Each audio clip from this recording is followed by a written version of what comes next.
এর বাবা ছোটোবেলার কথা বলছিল, সেই শুনেই হাসি লাগছিল।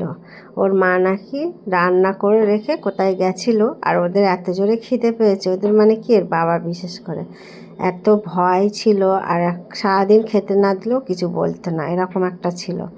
আর মা রান্না করে গেছে, বেড়ে খায়, মানে খাবারটা নিয়ে খায় উনি।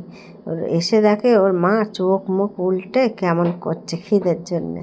তোর মা বলছে খিদে পেয়েছিল তো তুই তো খেয়ে নিবি।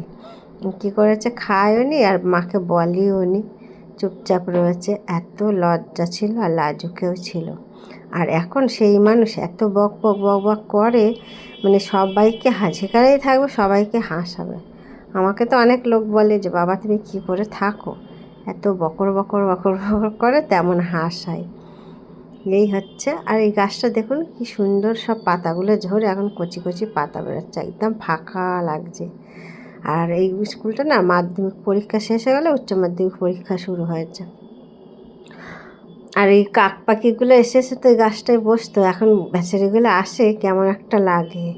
মানে ধরো ওরা তো কিছু ফল ফুল এগুলো হয় খায়, সেগুলো আর তো পাচ্ছে না।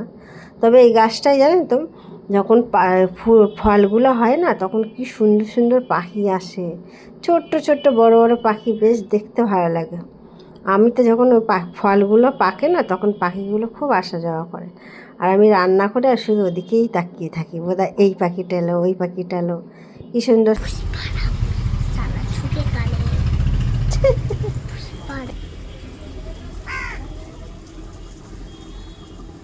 স্টাইল দেখো এই বয়সে। পরে এসেছি আবার নতুন করে চেঞ্জ করে নিয়ে আসবো।